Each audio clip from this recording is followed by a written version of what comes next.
This is my dream build, and I'm sure it will soon be yours. Have you ever wanted a build to afflict the enemy with an element without even using a spell to do it? This means that you'll have a 100% elemental imbued weapon at all times with insane status buildup.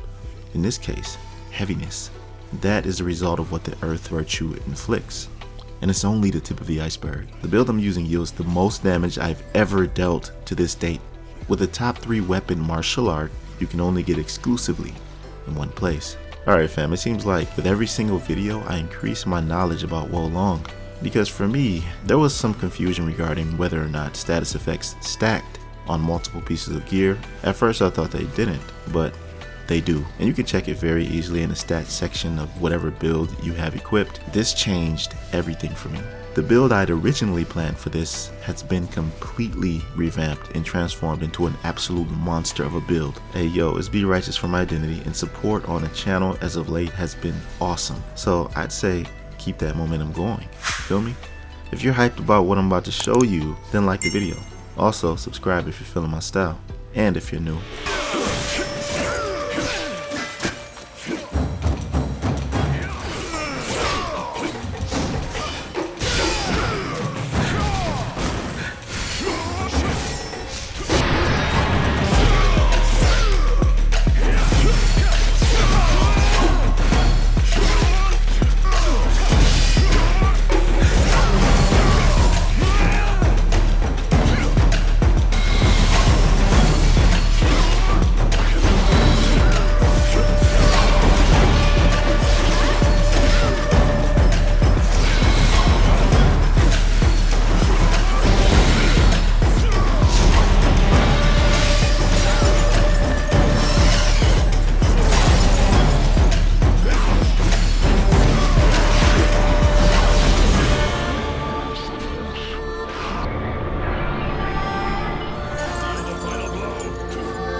Today I have the build that I promised. It went through an evolution of changes because, for one, what I mentioned just before about stacking effects, and two, an extremely rare special effect that is a must-have on every single build is called Stone Enchant, or Ice Enchant, Flame Enchant, whichever one you have. This particular special effect is rare. I only have one, which is Stone, but there is one for every single element, like I said, and I can almost guarantee that if you look in your special effects inventory, you maybe have 1 or 2 of these. And let me just tell you how vital this is. And I'm going to do something a bit different in this build and tell you about the spells I'm using first because they directly relate. Okay, normally I'd use a spell called Stone Weapon on every build, not this time. Since I have Stone Enchant, that's been rendered obsolete. And with all the heaviness build up I'm about to show you on the build, you're going to see how broken this actually is. So instead of Stone Weapon, I went with Deathly Bog. It creates a bog in the area that causes damage over time and significantly decreases enemy movement speed. Man, I love this because so many Wo Long enemies cover a lot of distance when attacking. This really provides a major advantage, especially when fighting against a naturally faster enemy. Plus, the weapon I'm using grants a great reach advantage while they're in that bog. Next, I have Imposing Slab. It's really great and it works similarly to Engulfing Inferno from the Flame Virtue spell, remember that? Where it generates a pillar of rocks that linger temporarily and explode when enemies touch them. But I interchanged this spell in between Amplify Damage from the Flame Virtue, because Imposing Slam is okay, but sometimes I'd rather increase my damage, and all you need is an extra 8 points spec'd into the Flame Virtue in order to activate the spell. We'll get into that a little bit later, but the third one I have is called Fiend Vanquisher, and I use this quickly to interrupt enemies in certain situations. It staggers them and gives you an opportunity to either attack or retreat. Very versatile spell, and you don't even have to hold it down. One small charge is all you need, because holding it down wastes a lot of your spirit anyway. Finally, I have Boulder Knuckles, and at first I didn't like it until I realized what it did. And you know I like to live on the edge sometimes. This spell is perfect for that. It does require timing and skill to pull off correctly, but it's worth it. It deals so much damage because the damage is based on the amount of health you have. So if your health is really low, you deal an insane amount of damage with it. And it also staggers and knocks back enemies. But using this requires you to use the correct armor that allows you to be more tanky than other sets, right? So let me get into the gear. And what you should use is whatever your preference is in the heavy category. But what I have is the 𝐽𝐤 set. It's perfect for this build. I got this a little while ago and I actually made a video about it. And the reason why it's so good is it's for a few reasons. Its main resistance is the wood virtue. So by default, the resilience is high, as it states in the description. This is extremely important since I have almost all of my points in the earth virtue. Remember, earth allows you to carry more weight. So overall, it's better survivability with the ability to be extremely mobile without needing to worry about over encumbrance. Now, the weapon I'm using is the unparalleled spear. This is a spear that Xiao uses, and you can get it by leveling him up to a sworn brother. It has one of the best martial arts on it, called Whistling Vortex, and this is what I was talking about. You can exclusively get from Xiao. This thing is insane, and you can basically stun lock your opponent while building up all the heaviness at the same time.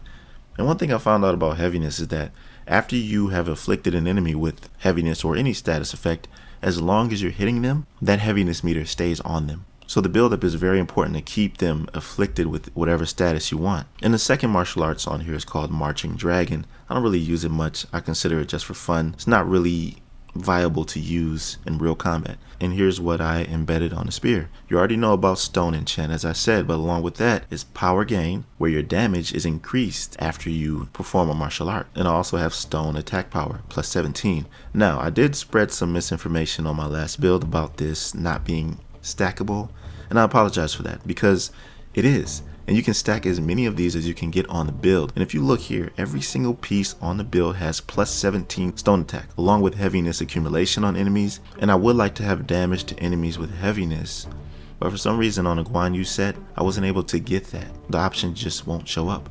But it does show up on Xiao Qi's armor, which I originally made the build with until I found out about 𝐽𝐤's. So in order to rectify this and have the ability to use both playstyles, I made two of the same build. One is basically more offensive and the other one is a little more tanky. So the offensive one, I'll show you the stats in a second, but that's where I was able to add the damage to enemies with heaviness. And I'm going to show you the stats for that one because that deals more damage. If you want a more sustained and more tanky, then you can stick with the 𝐽𝐤. But overall, I have heaviness accumulation on enemies and damage to enemies with heaviness. Now these two combined makes it so that the heaviness is almost instantly applied to the enemy with your normal attacks, and even faster with martial arts. Once they're afflicted, the damage is dealt while it's applied. Here are the stats so you can see exactly how much I'm dealing. So the extra damage dealt is 12% and its accumulation is almost double that at 21. But this right here is the reasons I'm dealing so much damage with earth. The stone attack power is almost 90%. This, my friends, is a result of me stacking the plus 17 stone attack power on every piece. Now I did say that this build has over 100% amplified damage, right? Well, this is what I was talking about earlier when I was discussing the wizardry spells. Here's where I swapped out the boulder spell for the amplified damage from the fire virtue. I found out that amplified damage increases it by 50% temporarily. That's a lot. Also, I have an awesome special effect that amplifies the damage upon dealing a fatal strike. So right before dealing that strike, you activate amplified damage to get both bonuses at the same time. So let me show you the virtue allocation. I had to put 8 into flame just to enable amplified damage, as I said, but every other point is poured into earth. I wanted to maximize its effectiveness as much as possible to see how far I could push the needle, you know? And I think I pretty much covered everything I wanted to in this build. As always, I appreciate you for watching to the end. Tell me what you think of it. Also, what builds have you been making? And if this helped you out in any way, don't hesitate to like the video and subscribe to my channel for builds from earth all the way to flame. I'll see you in my next video. Be right out. Yo, man, getting no cheese. In the club, we throw G's, stacking blue hundreds with more. I'm getting cake, baby, I'm serious. It's not a